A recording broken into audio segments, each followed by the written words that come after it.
What is up, y'all? It is good to be back. Feels good. So let's get into it.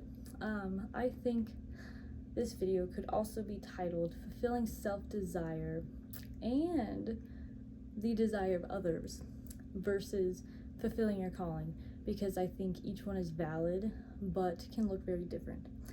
And I really don't know how else to explain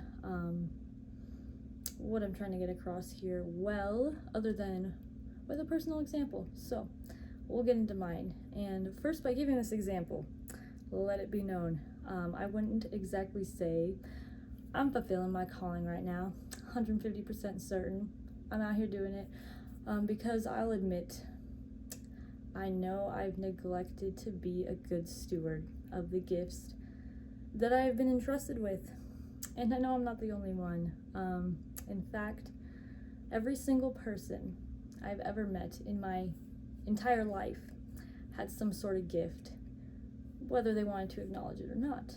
But what I was getting at was that although I have neglected gifts, I think this personal example I'm going to give about fulfilling self-desire versus fulfilling your calling at least got me closer to fulfilling my calling.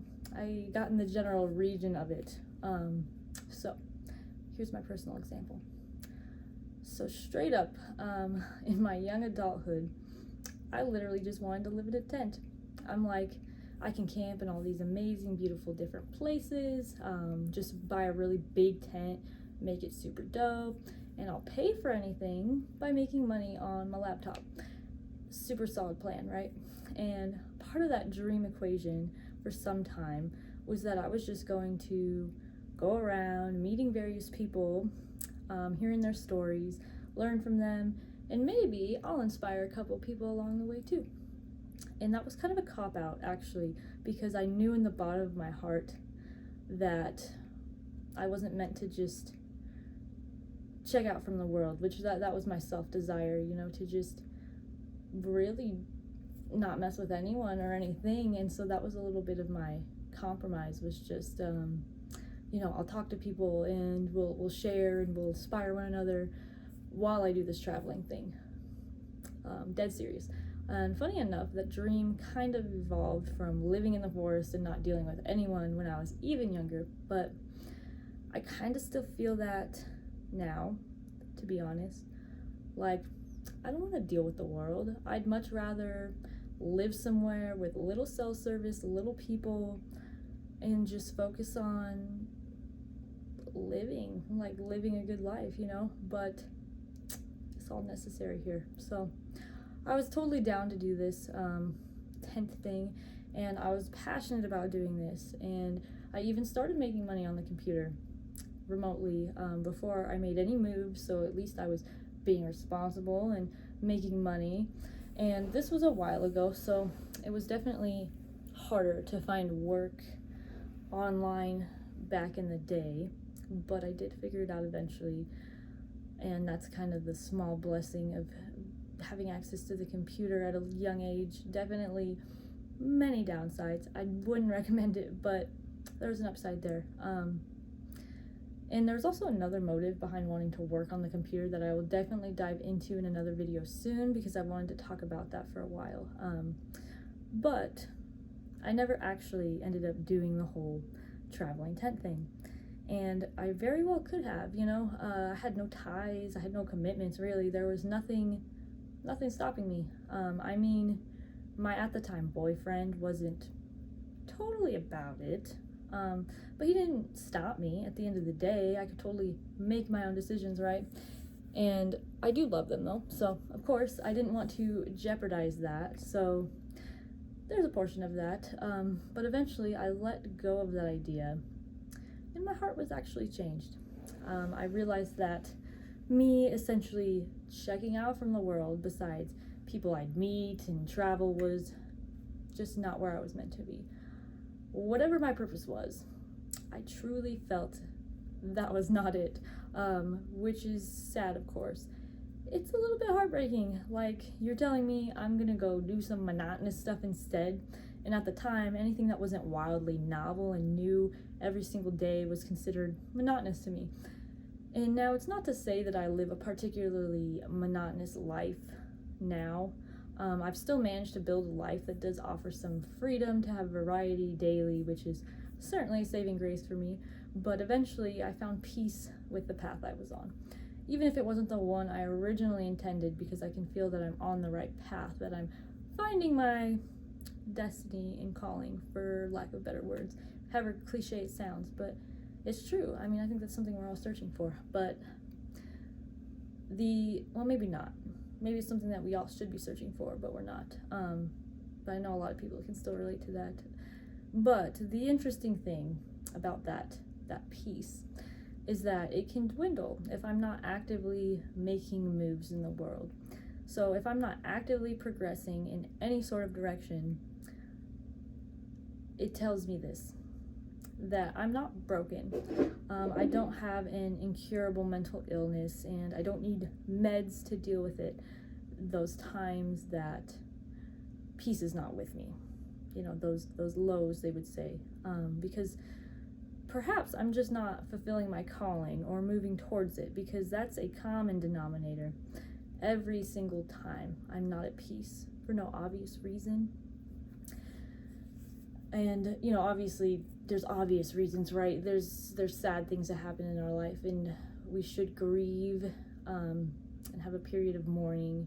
But I'm not talking about that. I'm talking about sadness for no apparent reason, what they would call like just general depression, right? But yeah, that's a common denominator every single time I'm not at peace for no obvious reason. It's a lack of progress in my own life and neglecting of being a good steward of my gifts. You know, I don't think any of this is by wild chance or coincidence.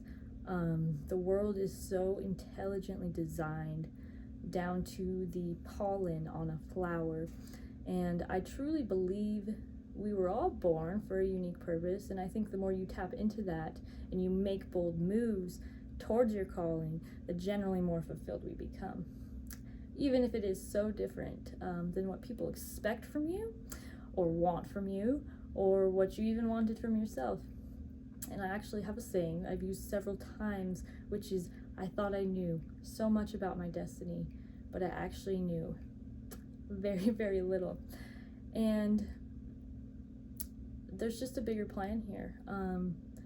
There's definitely a bigger plan here. You know, we can all exercise our will on a daily basis to do whatever we want, but I think the fact of the matter is we were all put here for a reason, and the more we can tap into that, I think the better we would be and the better the world would be, you know. But it takes faith. It takes faith in something bigger than yourself.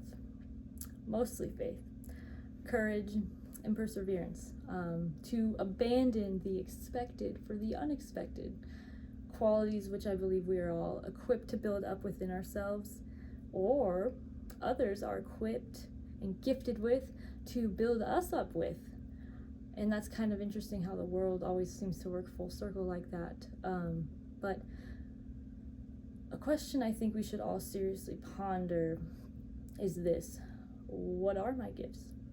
Have I neglected them, or have I used them in a meaningful way? Am I sad for no apparent reason on the surface because I'm just broken, or even because I have a bad diet or undiscovered nutritional deficiencies? Because it's definitely a thing, y'all. But am I out of place? Am I sad because I'm out of place in where I was created to be, in the contributions that I am currently making? And, you know, I know that I myself, I have many, many rivers to cross, but I'm trying, right? I'm continuously trying, and that is fulfilling any way you cut it. And so this video is also, it's for all ages, you know. It's definitely for all ages, because we are all here for an amount of time, and there has to be a reason for it, right? Every single day has a reason for it, or you just wouldn't be here. And it's really inspiring. There's actually a lot of people in their older age, I think it's that wisdom maybe that they've amassed over time, and just given a a wise spirit in their older age that really don't step into that calling until they're older. And that's really inspiring too. I mean, if you are older and feel like maybe you haven't done that, there's always time, there's always a chance, no matter where you are in life. And so that is my hope. That is my hope for everyone watching this video, that you find your calling and that you pursue it, because I think it's important. Sorry, I'm a little raspy to begin with, and it makes me tear up because I am passionate about this. I'm passionate about people fulfilling their destiny, because amazing things happen when people step into what they were meant to be doing. Like, it's just incredible. So it's a beautiful journey, right? And I hope you start that journey, and I'd love to hear your thoughts. Inspire me, say something in the comments. Other than that, I hope y'all have a great week.